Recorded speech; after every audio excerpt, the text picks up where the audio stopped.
Good evening, and welcome to another reading.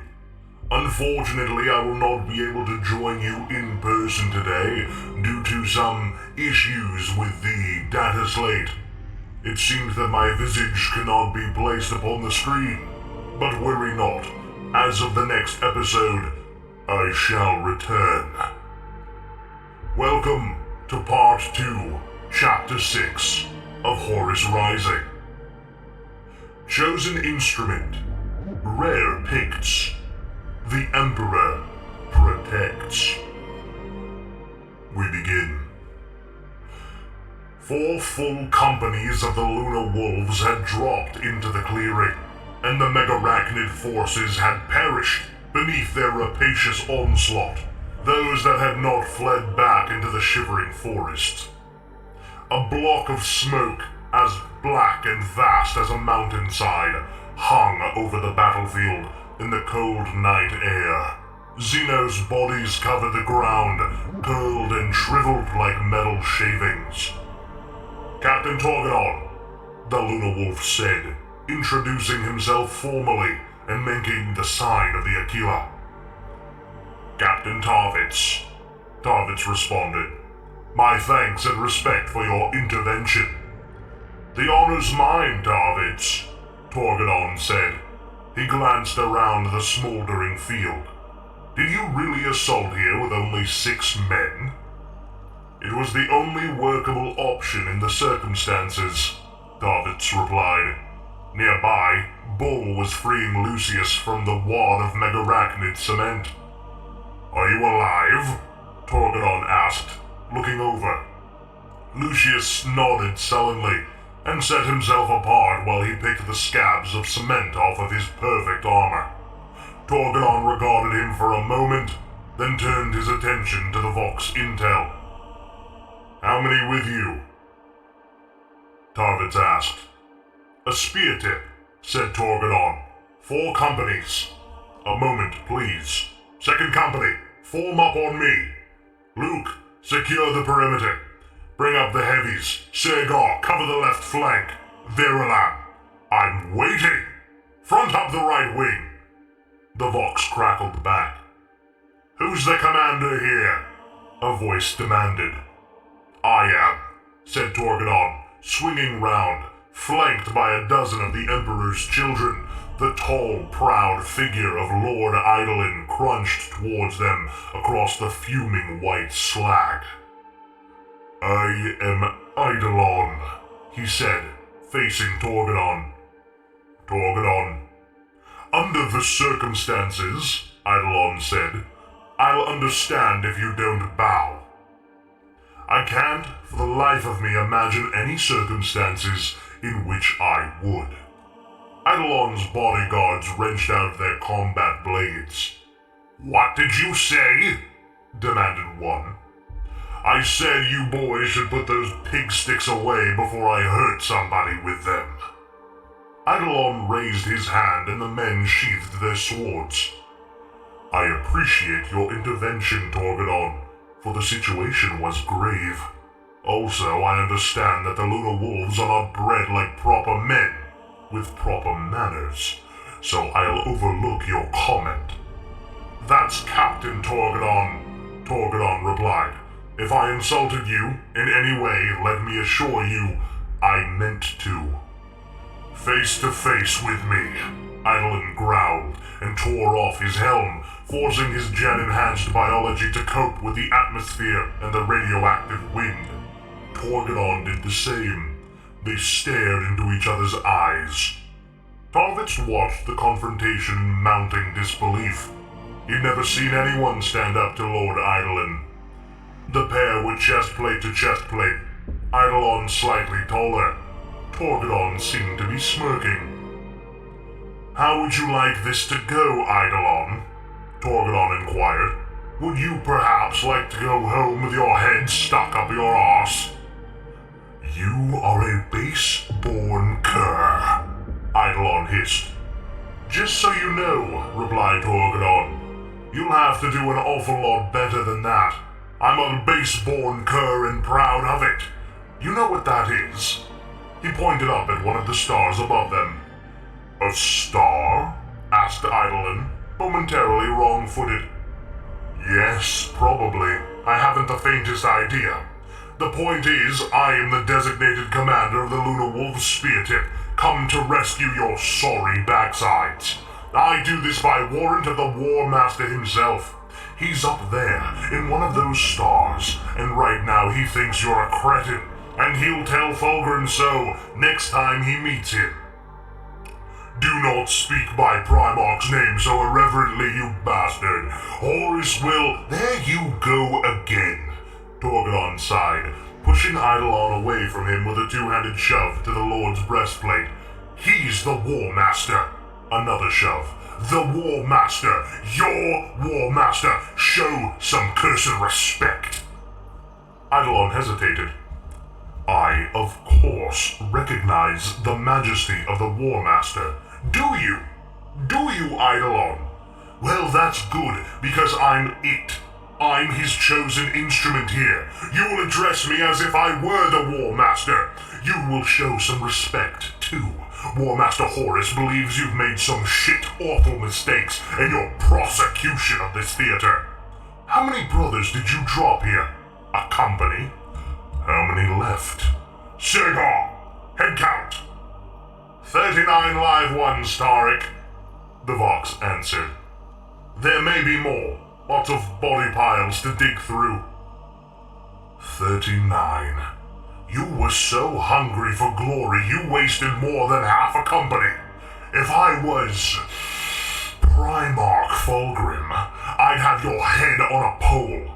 The War Master may yet decide to do just that. So, Lord Eidolon, are we clear? We? Eidolon replied slowly. Are clear, Captain. Perhaps you'd like to go and undertake a review of your forces, Torgadon suggested. The enemy will be back soon, I'm sure, and in greater numbers. Eidolon gazed venomously at Torgadon for a few seconds, and then replaced his helm. I will not forget this insult, Captain, he said. Then it was worth the trip, Torgadon replied, clamping on his own helmet. Eidolon crunched away, calling to his scattered troops. Torgadon turned and found Tarvitz looking at him. What's on your mind, Tarvitz? He asked. I've been waiting to say that for a long time, Tarvitz switched to say. Out loud, he said, What do you need me to do? Gather up your squad and stand ready. When the shit comes down next, I'd like to know you're with me. Tarvitz made the sign of the Aquila across his chest. You can count on it. How did you know where to drop? Tarvitz pointed at the calm sky. We came in where the storm had gone out, he said. Tarvitz hoisted Lucius to his feet.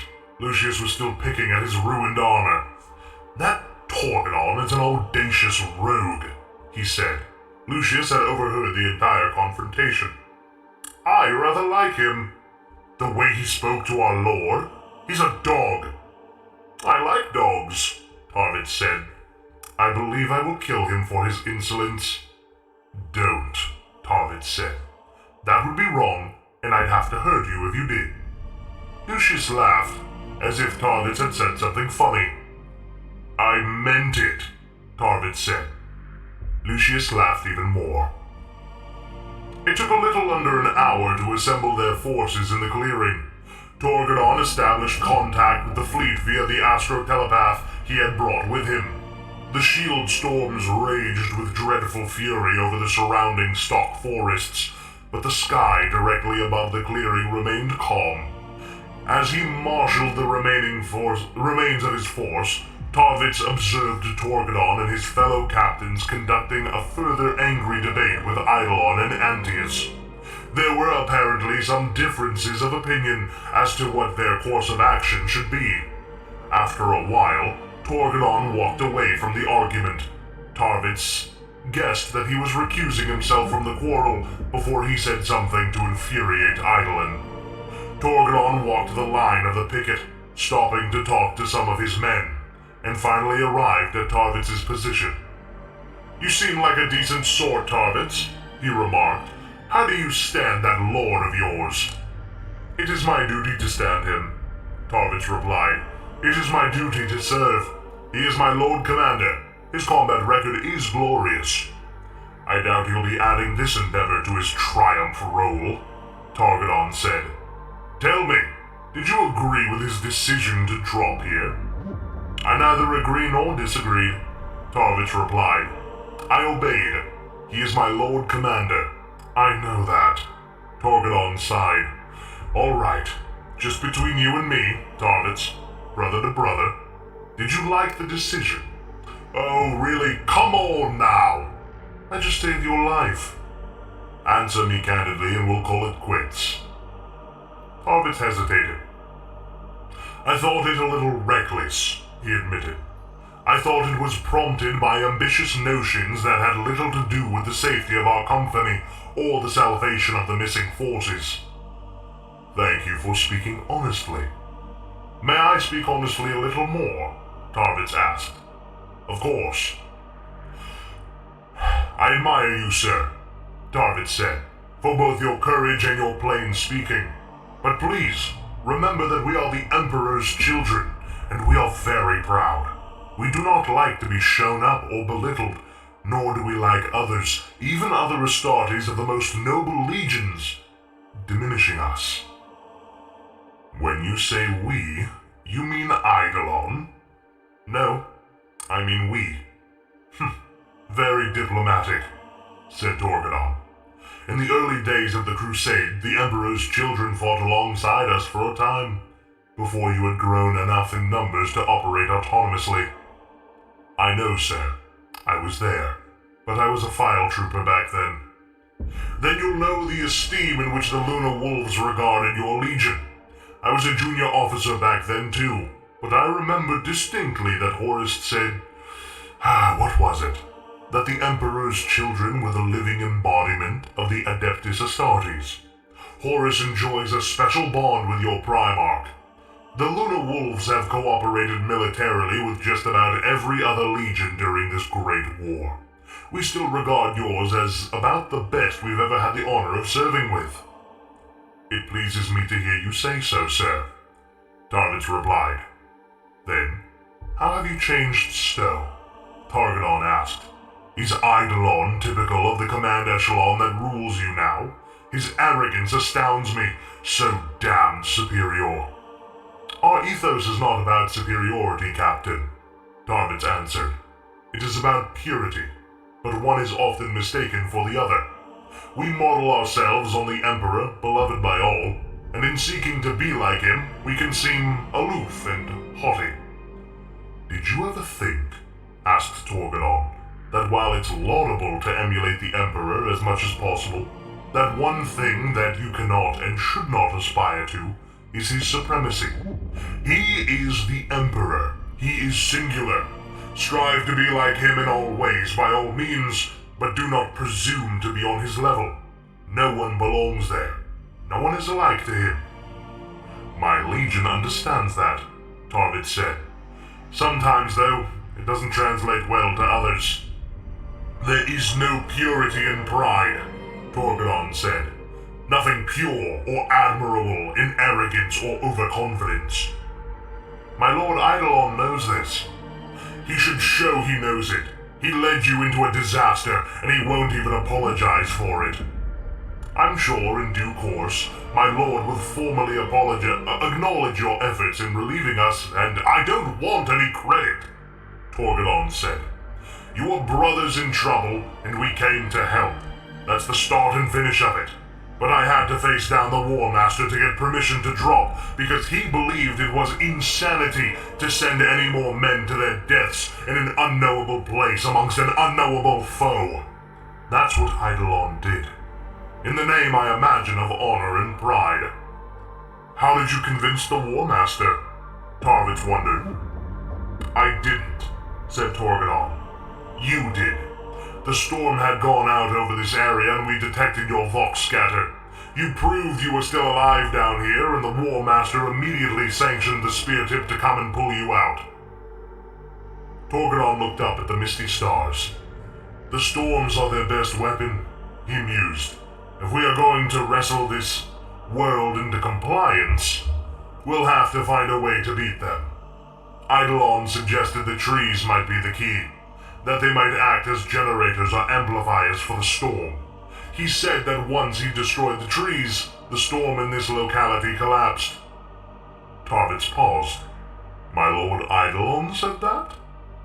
Only piece of sense I've heard out of him. He said that as soon as he set charges on the trees and demolished them, the storm went out. It's an interesting theory. The War Master wants me to use the storm break to pull everyone out of here, but Eidolon is dead set on finding more trees and leveling them, in the hope that we can break a hole in the enemy's cover. What do you think?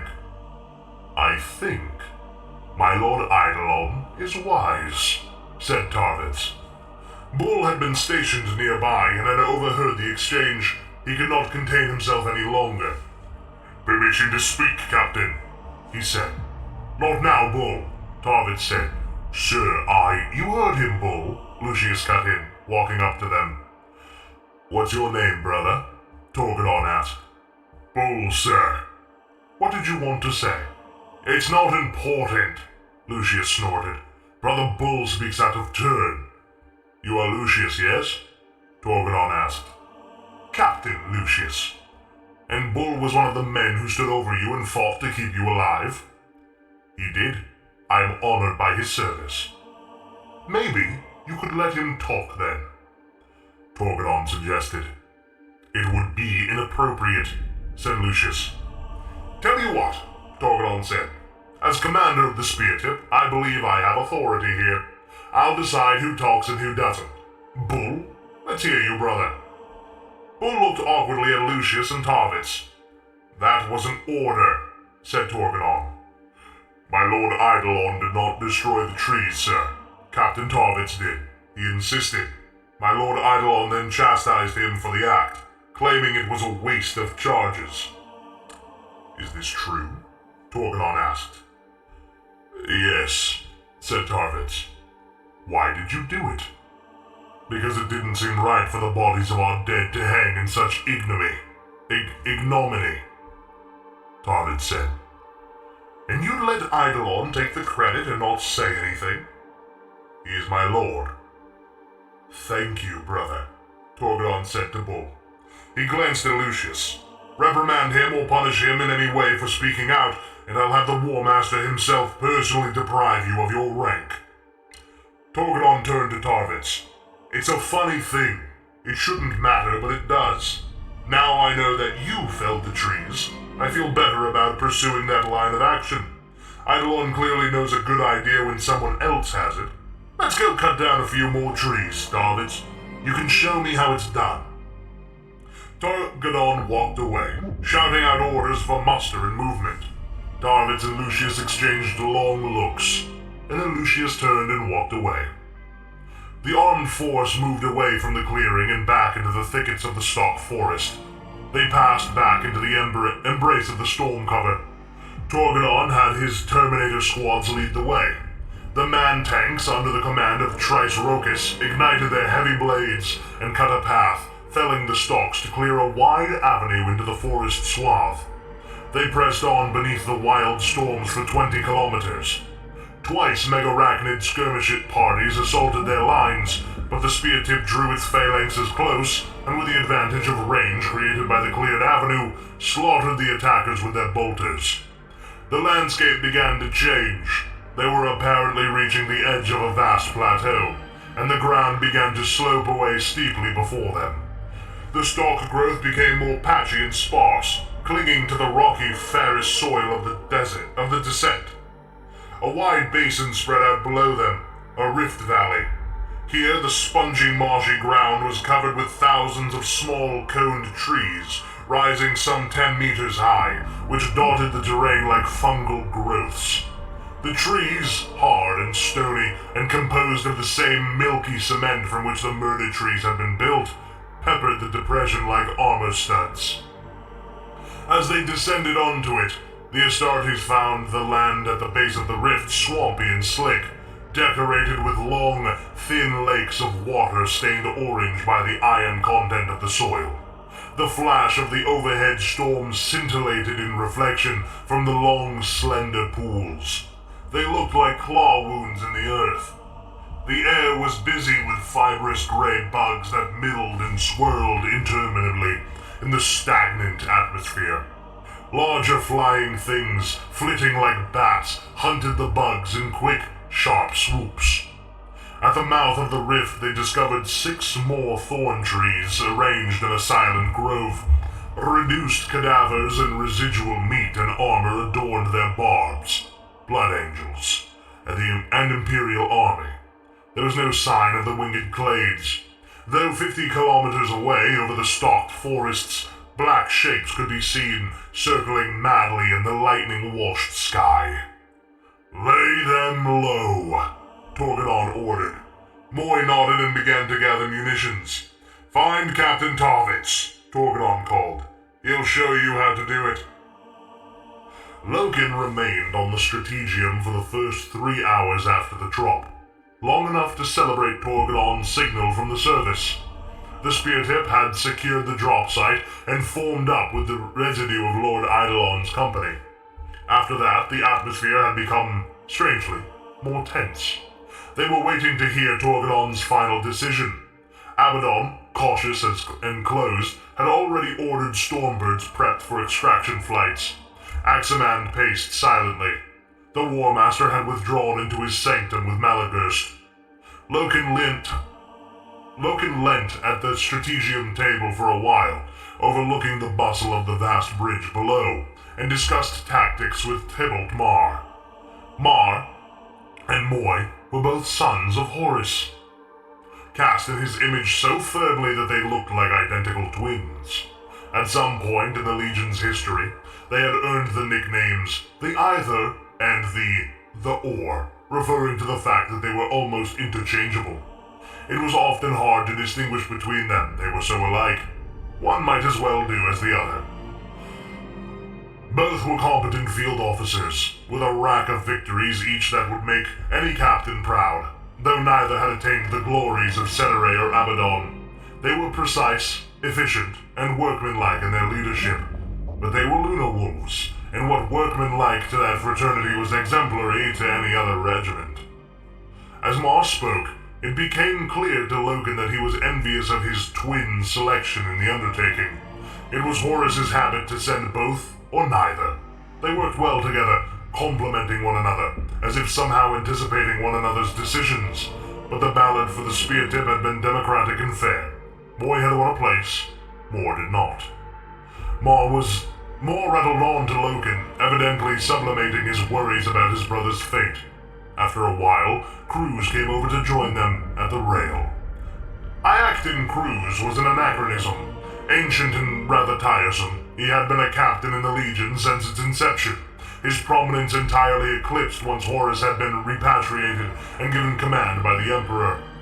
He was the product of another era, a throwback to the years of the Unification Wars and the bad old times. Stubborn and slightly cantankerous, a vestigial trace of the way the Legion had gone about things in antiquity. "Brothers," he greeted them as he came up. Cruz still had a habit, perhaps unconscious, of making the salute of the single clenched fist against his breast, the old pro-unity symbol, rather than the double-handed eagle. He had a long, tanned face, deeply lined with creases and folds, and his hair was white. He spoke softly, expecting others to make the effort to listen, and believed that it was his quiet tone that had, over the years, earned him the nickname, the Half-Heard. Loken knew this wasn't so. Cruz's wits were not as sharp as they had once been, and he often appeared tired or inappropriate in his commentary or advice. He was known as the Half-Heard because his pronouncements were best not listened to too closely. Cruz believed he stood as a wise father figure to the Legion, and no one had the spite to inform him otherwise. There had been several quiet attempts to deprive him of company command, just as Cruz had made several attempts to become elected to the first captaincy. By duration of service, he should have been so long since. Loken believed that the War Master regarded Cruz with some pity and couldn't abide the idea of retiring him. Cruz was an irksome relic, regarded by the rest of them with equal measures of affection and frustration, who could not accept that the Legion had matured and advanced without him. "We will be out of this in a day," he announced categorically to Loken and Mar. "You mark my words, young men. A day, and the commander will order extraction." "Tarik is doing well," Loken began. "The boy Torgadon has been lucky, but he cannot press this to a conclusion. You mark my words. In and out. A day." "I wish I was down there," Mar said. "Foolish thoughts," Cruz decided. "It's only a rescue run. I cannot for the life of me imagine what the Emperor's children thought they were doing going into this hell. I served with them in the early days, you know. Fine fellows. Very proper. They taught the wolves a thing or two about decorum, thank you very much. Model soldiers. But that's the shame on the eastern fringe, so they did. But that was back then." "It certainly was," said Loken. "It most certainly was," agreed Cruz, missing the irony entirely. "I can't imagine what they thought they were doing here." "Prosecuting a war?" Loken suggested. Cruz looked at him motherfucker. Cruz looked at him diffidently. "Emperor protect. Are you mocking me, Garviel?" "Never, sir. I would never do that." "I hope we're deployed," Mar grumbled. "And soon." "We won't be," Cruz declared. He rubbed the patchy gray goatee that decorated his long, lined face. He was most certainly not a son of Horus. "I've business to attend to," Loken said, excusing himself. "I'll take my leave, brothers." Mar glared at Loken, annoyed to be left alone with the half-herd. Loken winked and wandered off, hearing Cruz embark on one of his long and torturous stories to Mar. Loken went downship to the barracks deck of 10th Company. His men were waiting, half-armored, weapons and kit spread out for fitting. Apprentia and servitors manned portable lathes and forge carts, making final, precise adjustments to plate segments. This was just displacement activity. The men had been battle-ready for weeks. Loken took the time to appraise Vipus and the other squad leaders of the situation, and then spoke briefly to some of the new blood warriors they'd raised to company service during the voyage. These men were especially tenths. One 40-20 might see their baptism as full Astartes. In the solitude of his arming chamber, Loken sat down for a while, running through certain mental exercises designed to promote clarity and concentration. When he grew bored of them, he took up the book Cinderman had loaned him. He'd read a good deal less of the Chronicles of Ursh during the voyage than he'd intended. The commander had kept him busy. He folded the heavy yellow pages open with ungloved hands and found his place. The Chronicles were as raw and brutal as Cinderman had proposed. Long-forgotten cities were routinely sacked or burned, or simply evaporated in nuclear storms. Seas were regularly stained with blood, skies with ash, and landscapes were often carpeted with the bleached and numberless bones of the conquered. When armies marched, they marched 1 billion strong. The ragged banners of 1,000,000 standards swaying above their heads in the atomic winds. The battles were stupendous maelstroms of blades and spiked black helms and baying horns, lit by the fires of cannons and burners. Page after page celebrated the cruel practices and especially cruel character of the despot Caligan. It amused Loken for the most part. Fanciful logic abounded, as did an air of strained realism. Feats of arms were described that no pre-Unity warriors could have accomplished. These, after all, were the feral hosts of techno-barbarians that the Proto-Astartes, in their crude thunder armor, had been created to bring to heel. Caligan's great generals, Lurtois and Shenkal, and then later, Qualadon, were described in language more appropriate to Primarchs. They They carved for Caligan an impossibly vast domain during the latter part of the Age of Strife. Loken had slipped ahead once or twice and saw that later parts of the work recounted the fall of Caligan and described the apocalyptic conquest of Ursh by the forces of Unity. He saw passages referring to enemy warriors bearing the Thunderbolt and Lightning emblem, which had been the personal device of the Emperor before the Eagle of the Imperium was formalized. These men saluted with the Fist of Unity, as crews still did, and were clearly arrayed in thunder armor. Loken wondered if the Emperor himself would be mentioned, and in what terms, and wanted to look to see if he could recognize the names of any of the Proto-Astartes warriors. But he felt he owed it to Kyriel Cinderman to read the thing thoroughly, and return to his original place and order. He quickly became absorbed by a sequence detailing Shang Kahl's campaigns against the Nordafreak conclaves. Shang Kahl had assembled a significant horde of irregular levies from the southern Clyde states of Ursh and used them to support his main armed strengths, including the infamous Tupilov Lancers and the Red Engines during the invasion. The Nordafreak technogogues had preserved a great deal more high technology for the good of their conclaves than Ursh possessed, and sheer envy more than anything motivated the war.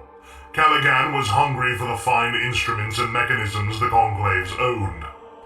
8 epic battles marked Shang Kahl's advance into the Nordafreak zones, the greatest of them being Zoxer. Over a period of 9 days and nights, the war machines of the Red Engines blasted their way across the cultivated agroponic pastures and reduced them back to the desert from which they had been originally irrigated and nurtured. They cut through the laser thorn hedges and the jeweled walls of the outer conclave, and unleashed dirty atomics into the heart of the ruling zone before the Lancers led a tidal wave of screaming berserkers through the breach into the earthly paradise of the gardens at Zoxer, the last fragment of Eden on a corrupted planet, which they, of course, trampled underfoot. Loken felt himself skipping ahead again as the account bogged down in interminable lists of battle glories and honor rolls. Then his eyes alighted on a strange phrase, and he read back. At the heart of the ruling zone, a 9th minor battle had marked the conquest, almost as an afterthought. One bastion had remained, the Muringon, or Walled Sanctuary, where the last hierophants of the conclaves held out, practicing, so the text said, their sciomancy by the flame light of their burning realm. Shang Kahl, wishing swift resolution to the conquest, had sent Enolt Kaiser to crush the sanctuary. Kaiser was Lord Marshal of the Tupilov Lancers, and, by various bonds of honor, could call freely upon the services of the Roma, a squadron of mercenary flyers whose richly decorated interceptors, legend said, never landed or touched the earth, but lived eternally in the scope of the air.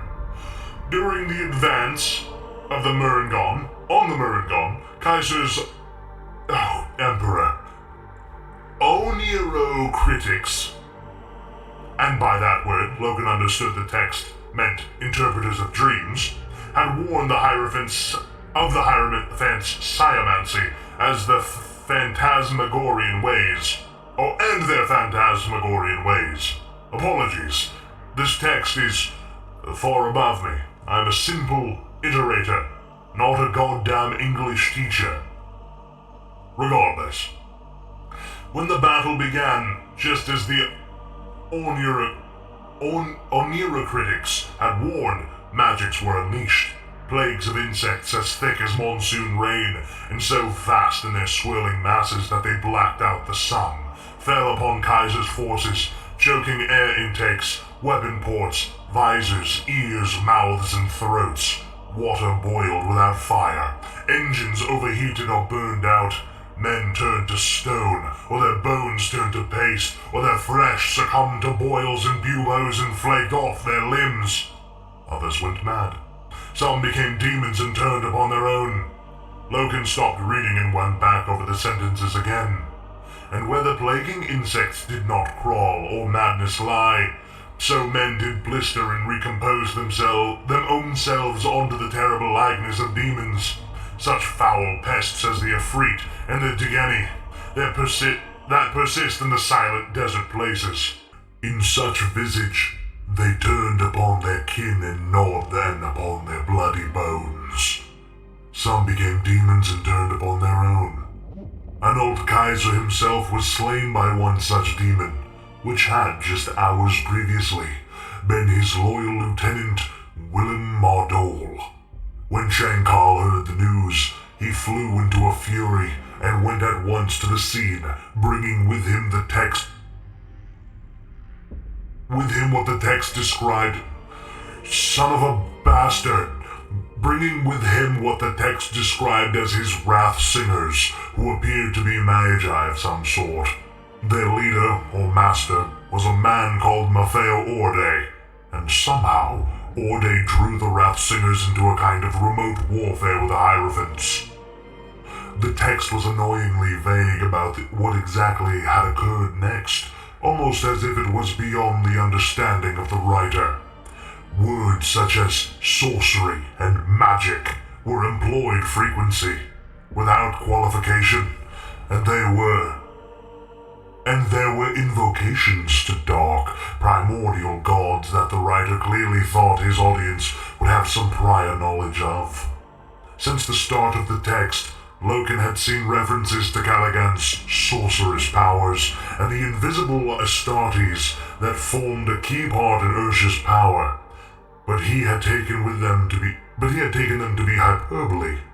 This was the first time sorcery had appeared on the page, as a kind of fact. The earth trembled as if afraid. The sky tore like silk. Many in the Urshite force heard the voices of the dead whispering to them. Men caught fire and walked around, bathed in lambent flame that did not consume them, pleading for help.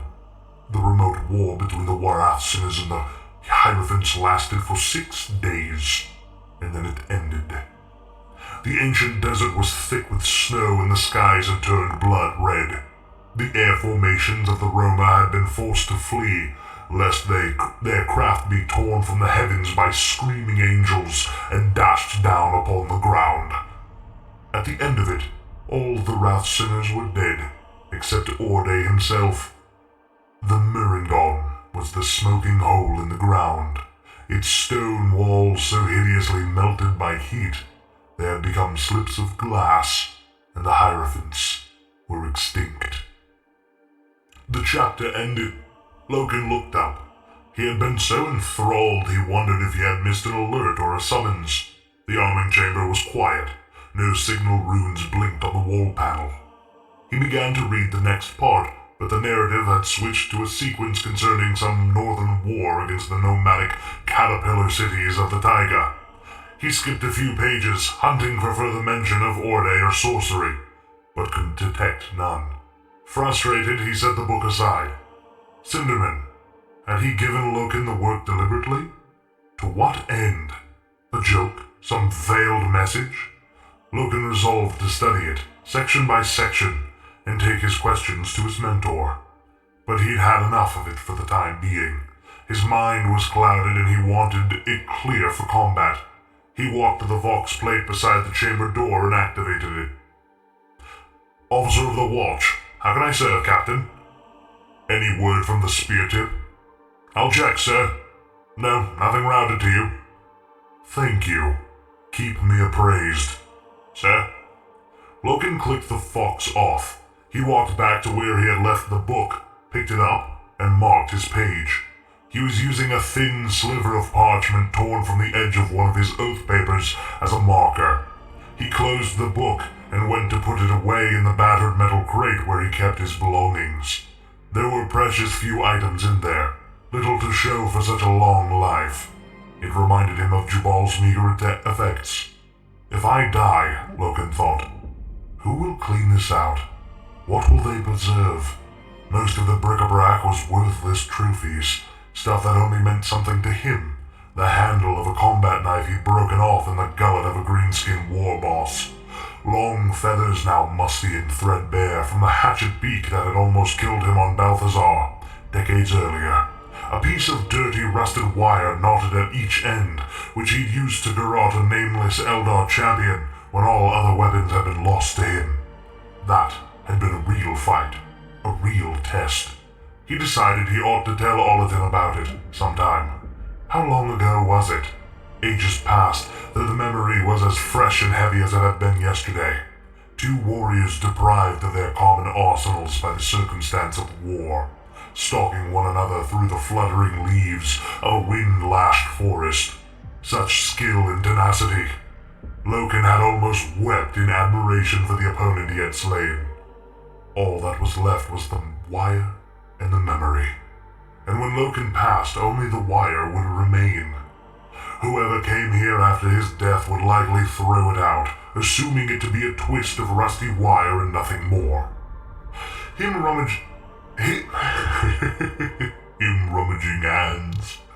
His rummaging hands turned up something that would not be cast away. The data slate Carcassi had given him. The data slate from Keeler. Loken sat back and switched it on, flicking through the Picts again. Rare Picts. 10th Company, assembled on the embarkation deck for war. The company banner, Loken himself framed against the bold color of the flag. Loken taking his oath of moment. The Mournival group. Abaddon, Aximand, Torgadon and himself, with Targost and Cedere. He loved the Picts. They were the most precious material gift he'd ever received, and the most unexpected. Loken hoped that, through Olatin, he might leave some sort of useful legacy. He doubted it would be anything like as significant as these images. He scrolled the Picts back into their file, and was about to deactivate the slate when he saw for the first time there was another file lodged in memory. It was stored, perhaps deliberately, in an annex to the slate's main data folder, hidden from cursory view. Only a tiny digit 2 betrayed that the slate was loaded with more than one file of material. It took him a moment to find the annex and open it. It looked like a folder of deleted or discarded images, but there was a tag caption attached to it that read, "In confidence." Loken cued it. The first Pict washed into color on the slate's small screen. He stared at it puzzled. It was dark, unbalanced in color or contrast, almost unreadable. He thumbed up the next, and stared in horrified fascination. He was looking at Jubal, or rather the thing that Jubal had become in his final moments. A rabid, insane mass plowing down a dark hallway toward the viewer. There were more shots. The light, the sheen of them, seemed unnatural, as if the Pictor unit that had captured them had found difficulty reading the image. There were clear, sharp-focused droplets of gore and sweat frozen in the air as they splashed out in the foreground. The thing behind them, the thing that had shaken the droplets out, was fuzzy and imprecise, but never less than abominable. Loken switched the slate off and began to strip his armor as quickly as he could. When he was down to the thick, mimetic polymers of his subsuit body glove, he stopped and pulled on a long, hooded robe of brown hemp. He took up the slate and a vox cuff and went outside. Nero! Vipus appeared, fully plated except for his helm. He frowned in confusion at the sight of Loken's attire. "Garvey, where's your armor? What's going on?" "I've an errand to run," Loken replied quickly, clasping on the vox cuff. "You have command here in my absence." "I do?" "I'll return shortly." Loken held up the cuff and allowed it to auto-sync channels with Vipus's Vox systems. Small notice lights on the cuff and the collar of Vipus's armor flashed rapidly and then glowed in unison. "If the situation changes, if we're called forwards, Vox me immediately. I'll not be derelict of my duties, but there is something I must do." "Like what?" "I can't say," Loken said. Nero Vipus paused and nodded. "Just as you say, brother. I'll cover for you and alert you of any changes." He stood watching as his captain, hooded and hurried, slipped away down an access tunnel and was swallowed by the shadows. The game was going so badly against him that Ignace Carcassi decided it was high time he got his fellow players drunk. 6 of them, with a fairly disinterested crowd of onlookers, occupied a table booth at the forward end of the retreat, under the gilded arches. Beyond them, remembrancers and off-duty soldiers, along with ship personnel relaxing between shifts, and a few iterators, one could never tell if an iterator was on duty or off, mingled in the long, crowded chamber, drinking, eating, gaming, and talking. There was a busy chatter, laughter, the clink of glasses. Someone was playing a viol. The retreat had become quite the social focus of the flagship. Just a week or two before, a sozzled second engineer had explained to Carcasey that there had never been any gleeful society aboard the Vengeful Spirit, nor on any other line ship in his experience. Just quiet after-shift drinking and sullen gambling schools.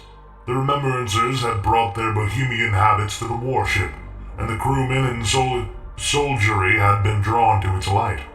The iterators and some senior ship officers had clucked disapprovingly at the growing casual conviviality, but the mingling was permitted. When Comnenus had voiced his objections to the unlicensed carousing the Vengeful Spirit was now host to, someone, and Carcasey suspected the commander himself, had reminded him of the purpose of the Remembrancers was to meet and fraternize. Soldiers and Navy adepts flocked to the retreat, hoping to find some poor poet or chronicler who would record their thoughts and experiences for posterity, though mostly they came to get a skinful, play cards, and meet girls. It was, in Carcasey's opinion, the finest achievement of the Remembrancer program to date, to remind the expedition warriors they were human, and to offer them some fun, and to win rudely from them at cards. The game was Taj Main, and they were playing with a pack of square-cut cards that Carcasey had once lent to Mercedes Oleton. There were two other Remembrancers at the table, along with a junior deck officer, a sergeant-at-arms, and a gunnery oberst. They were using, as bidding tokens, scurfs of gilt that someone had cheerfully scraped off of one of the stateroom's golden columns. Carcasey had to admit that the Remembrancers had abused their facilities terribly. Not only had the columns been half stripped of the ironwork, the murals had been written on and painted over. Verses had been inscribed in patches of sky between the shoulders of ancient heroes, and those ancient heroes found themselves facing eternity, wearing comical beards and eye patches. In places, walls and ceilings had been whitewashed or lined with gum paper, and entire tracts of new composition inscribed upon them. "I'll sit this out," Carcasey announced, and pushed back his chair, scooping up the meager handful of scrapped gilt flecks he still owned. "I'll find us all some drinks." The other players murmured approval as the sergeant-at-arms dealt the next hand.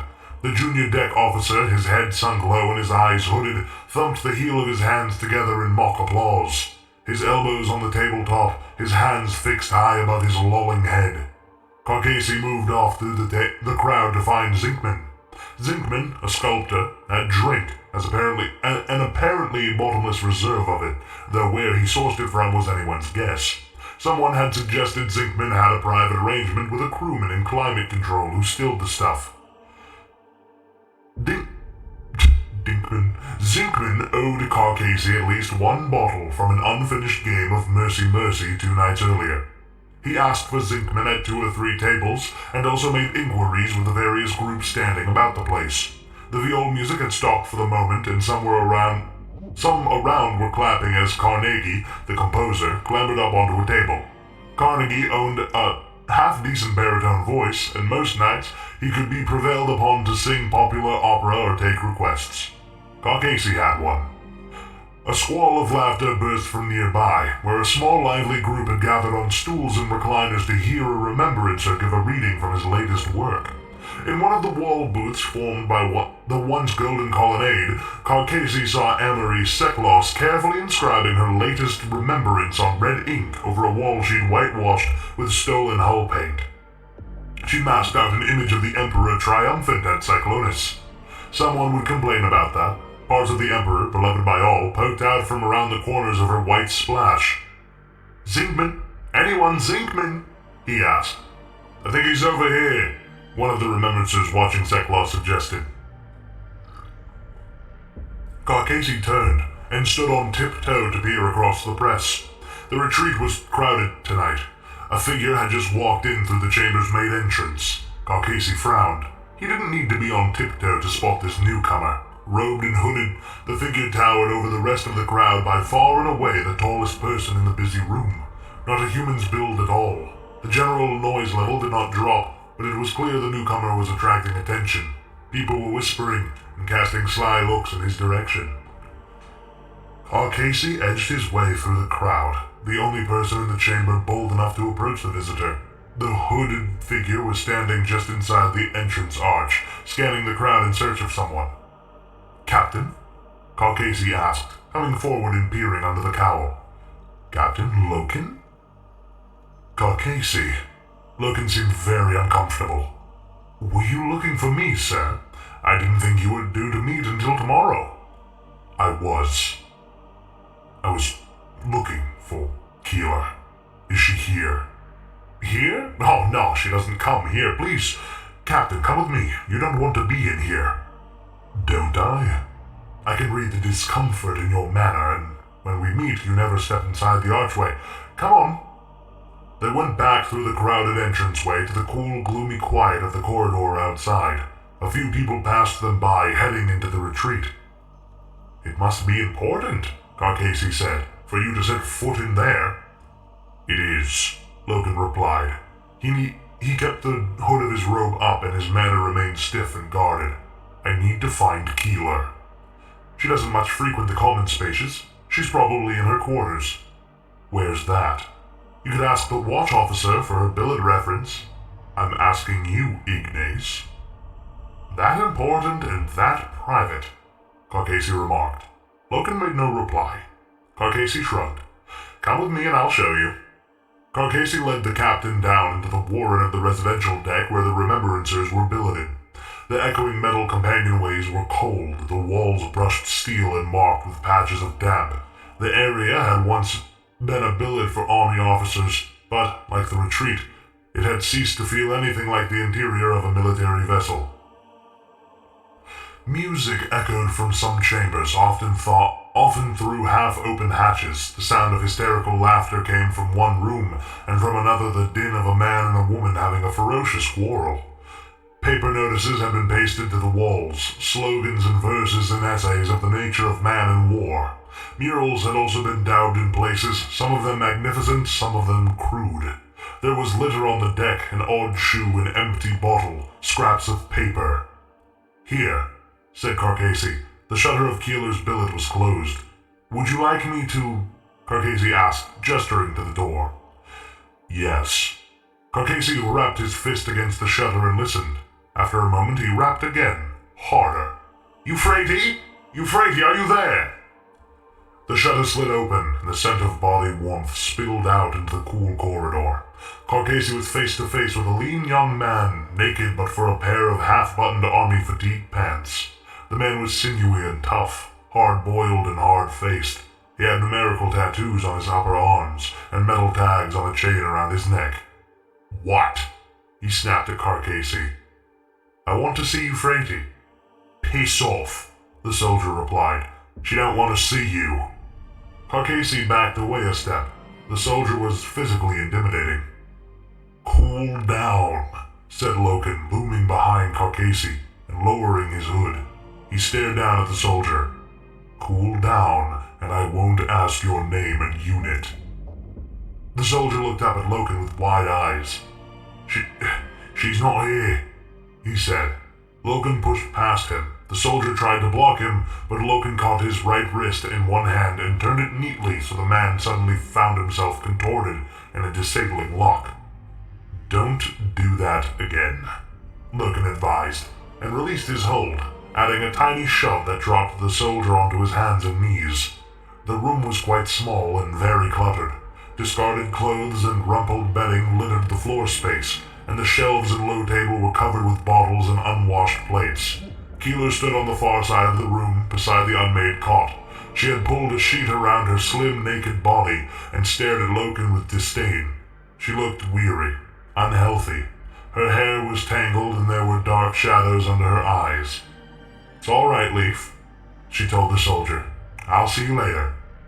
Still wary, the soldier pulled on his vest and boots, snatched up his jacket, and left, casting one last murderous look at Loken. "He's a good man," Keeler said. He cares for me. Army? Yes, it's called fraternization. Does Ignace have to be here for this? Carcasi was hovering in the doorway. Loken turned. Thank you for your help, he said. I'll see you tomorrow. Carcasi nodded. All right, he said reluctantly. He walked away. Loken closed the shutter. He looked back at Keeler. She was pouring clear liquor from a flask into a shot glass. Can I interest you? She asked, gesturing with the flask. In the spirit of hospitality. He shook his head. I suppose you Astartes don't drink. Another biological flaw ironed out of you. We drink well enough, under certain circumstances. And this isn't one, I suppose. Keeler put the flask down and took up her glass. She walked back to the cot, holding the sheet around her with one hand and sipping from the glass held in the other. Holding her drink out steady, she settled herself down on the cot, drawing her legs up and folding the sheet modestly over herself.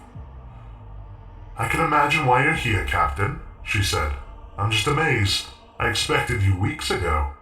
I apologize. I only found the second file tonight. I obviously hadn't looked carefully enough. What do you think of my work? Astonishing. I'm flattered by the pics you shot on the embarkation deck. I meant to send you a note, thanking you for copying them to me.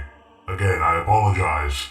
The second file, however, is problematic, she suggested. At the very least, he said. Why don't you sit down? She asked. Loken shrugged off his robe and sat carefully on a metal stool beside the cluttered table. I wasn't aware any pics existed of that incident, Loken said.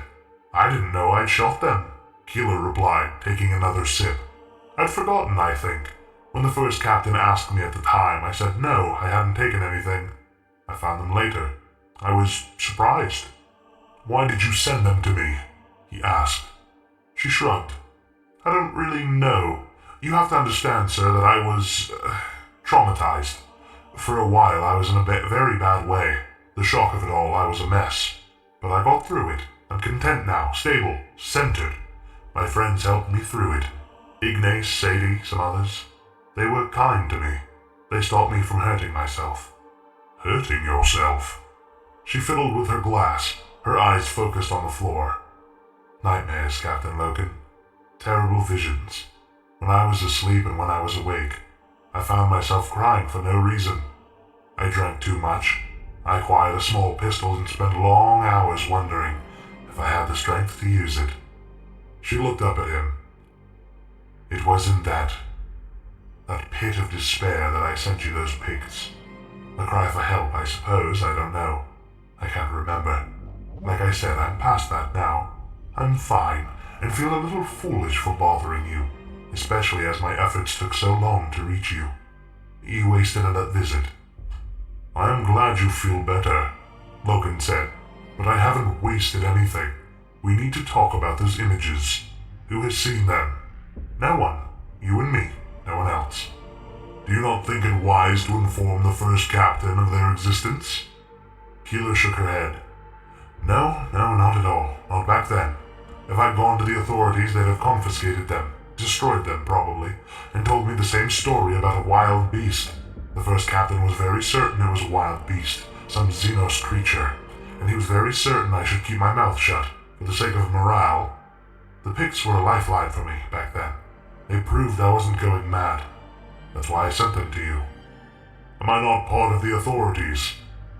She laughed. You were there, Loken. You were there, you saw it. I took a chance. I thought you might respond, and? And what? Tell me the truth of it. Loken hesitated. Oh, don't worry, she admonished, rising to refill her glass. I don't want to know the truth now. A wild beast. A wild beast. I've gotten over it. This late in the day, Captain, I don't expect you to break loyalty and tell me something you're sworn not to tell. It was a foolish notion, which I now regret. My turn to apologize to you. She looked over at him, tugging at the edge of the sheet to cover her bosom. I've deleted my copies. All of them. You have my word. The only ones that exist are the ones I sent to you. Loken took out the data slate and placed it on the table. He had to push dirty crockery aside to make space for it. Keeler looked at the slate for a long while, knocked back her glass and refilled it. "Imagine that," she said, her hand trembling as she lifted the flask. "I'm terrified to even have them back in the room." "I don't think you're as over it as you like to pretend," Logan said. "Really?" she sneered. She put down the glass and ran the fingers of her free hand through her short blonde hair. "Hell with it. Since you're here, hell with it." She walked over and snatched up the slate. "Wild beast, eh? Wild beast? Some form of vicious predator indigenous to the mountain region that, forgive me, that is so much shit," she said. She snapped the slate into the reader slot of a compact edit engine on the far side of the room. Some of her pictures and spare lenses littered the bench beside it. The engine whirred into life and the screen lit up, cold and white. "What did you make of the discrepancies?" "Discrepancies?" Logan asked. "Yes." She expertly tapped commands into the engine's control and selected the file. With a stab of her index finger, she opened the first image. It bloomed on the screen. "Terra, I can't look at it," she said, turning away. "Switch it off, Keeler." "No, you look at it. Look at the visual distortion there. Surely you noticed that. It's like it's there and yet it's not there. Like it's phasing in and out of reality." "A signal error. The conditions and the poor light foxed your picture's sensors, and I know how to use a picture, Captain. And I know how to recognize poor exposure, lens flares, and digital malformance. That is not it. Look." She punched up the second pic and half looked at it with her hand, gesturing with her hand.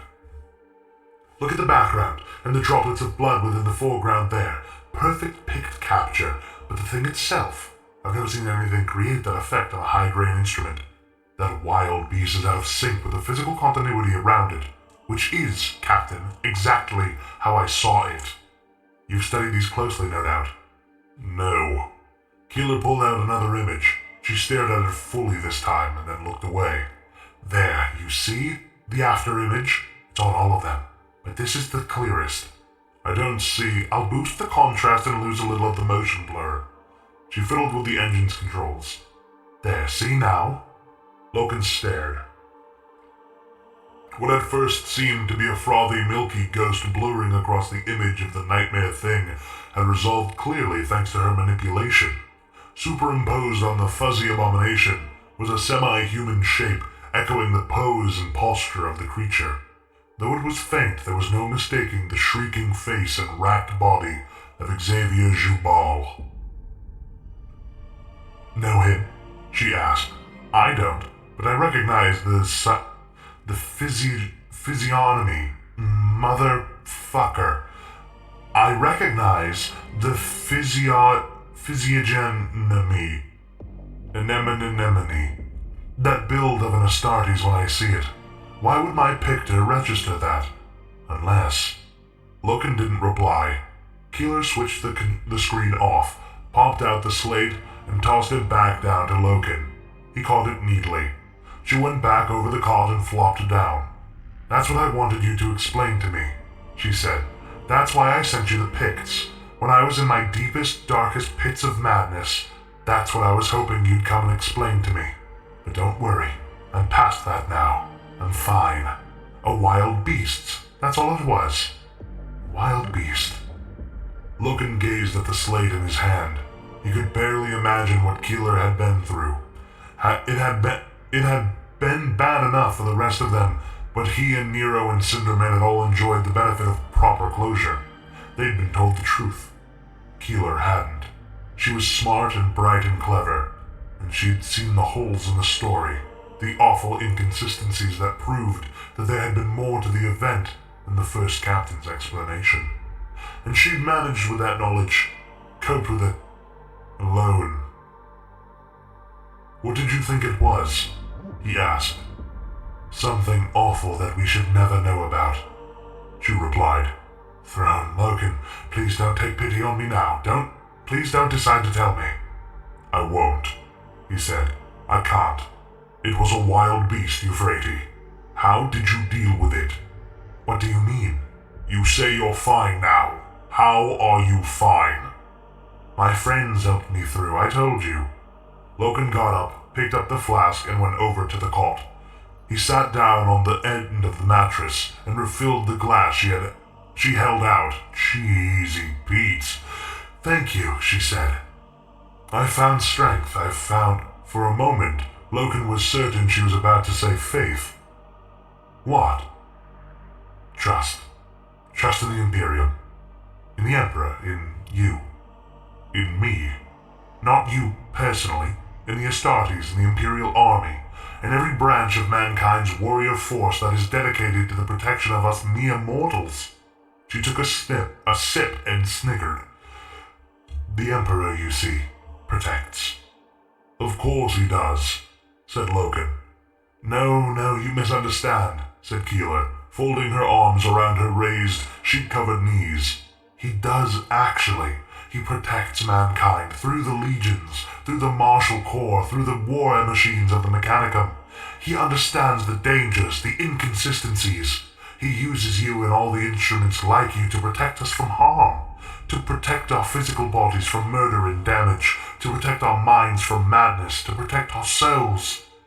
This is what I now understand.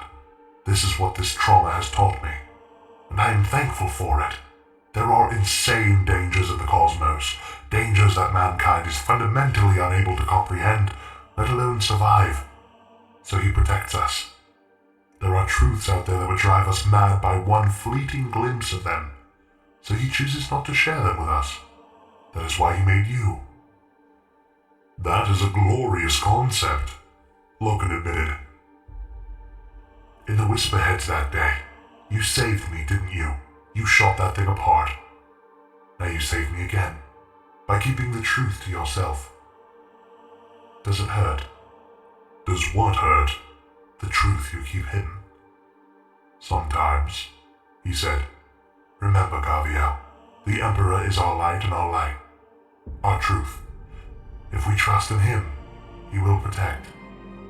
Where did you get that from? Loken asked. A friend, Gaviel. I have only one concern, a lingering thing that will not quit my mind. You Astartes are loyal through and through. You keep to your own and never break confidence. And? Tonight I really believe you would have told me something, but for the loyalty you keep with your brothers. I admire that, but answer me this. How far does your loyalty go? Whatever it was happened to us in the Whisperheads, I believe an Astartes brother was part of it, but you close ranks. What has to happen for you to forsake your loyalty to the Legion and recognize your loyalty to the rest of us? I don't understand what you mean, he said. Yes, you do. If a brother turns on his brothers again, will you cover that up too? How many have to turn before you act? One? A squad? A company? How long will you keep your secrets? What will it take for you to cast aside the fraternal bonds of the Legion and cry out, this is wrong? You're suggesting an impossible... No, I'm not. You, of all people, know I'm not. If it can happen to one, it can happen to others. You're all so drilled and perfect and identical. You march to the same beat and do whatever is asked of you. Loken, do you know of any Astartes who would break step? Would you? Would you? If you saw the rot, a hint of corruption, would you step out of your regimented life and stand against it, for the greater good of mankind, I mean? It's not going to happen, Loken said. That would never happen. You're suggesting civil disunity, civil war. That is against every fiber of the Imperium as the Emperor has created it. With Horus as War Master, as our guiding light, such a possibility is beyond continents. The Imperium is firm and strong, and of one purpose. There are inconsistencies, Euphrates, just like there are wars and plagues and famine. They hurt us, but they do not kill us. We rise above them and move onward. It rather depends, she remarked, where those inconsistencies occur. Loken's vox cuff suddenly began to bleed. Loken raised his wrist and thumbed the call stud. I'm on my way, he said. He looked back at her. We shall meet again, Euphrates, he said. She nodded and leaned forward and kissed her. He leaned forward and kissed her on the forehead. Be well. Be better. Look to your friends. Are you my friend? She asked. Know it, he said. He got up and retrieved his robe from the floor. "Gaviel?" she called from the cot. "Yes?" "Delete those images, please. For me. They don't need to exist." He nodded, opened the shutter, and stepped out into the chill of the hall. Once the shutter had closed, Keela got up off the cot and let the sheet fall from her. Naked, she padded over to a cupboard, knelt and opened its doors from inside. She took 2 candles and a small figurine of the Emperor. She placed them on the top of the cupboard and lit the candles with an igniter. Then she rummaged in the cupboard and pulled out the dog-eared pamphlet that Leaf had given to her. It was a cheap, crude thing, badly pressed from a mechanical bulk printer. There were ink soils along its edges, and a rather lot of spelling mistakes in the text. Keela didn't care. She opened the first page and bowed before the makeshift shrine. She began to read. "The Emperor of mankind is the light and the way, and all his actions are for the benefit of mankind, which is his people. The Emperor is God, and God is the Emperor, and so it is taught in the Lectio Divinitatis. And above all things, the Emperor will protect." Loken ran down the companionway of the Remembrancer's billet wing, his cloak billowing out behind him. Sirens were sounding. Men and women peered out the doorways to look at him as he passed by. He raised his cup to his mouth. "Nero, report! Is it Tariq? Has something happened?" The vox crackled, and Vibus's voice issued tinnily from the cuffed speaker. "Something has happened, all right, Gavi. Get back here." "What? What happened?" "A ship, that's what. A barge has just translated in system behind us. It's Sanguinius. Sanguinius himself has come." And that is Part 2, Chapter 6 of the Horus Rising book. Thank you so much for joining me. Apologies for all of the slip-ups. I do these in one take, because I'm just that kind of guy. I hope you all have a fantastic night, and may the Emperor guide you with his bionic sight. Bye.